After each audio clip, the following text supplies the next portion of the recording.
Another day, another update on the kitchen renovation. I have a super bright light in here because that's what the contractors were using to see what they're doing. And you can see how effective it is. You can see where they've been mudding on the wall. It's basically been one person working on his own for most of the day doing the mudding. There's a little bit of sawing. I'm not sure what they were cutting.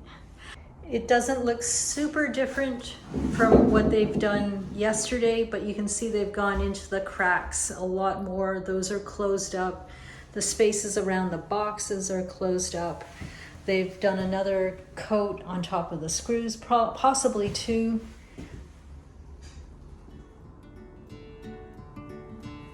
And onto the ceiling.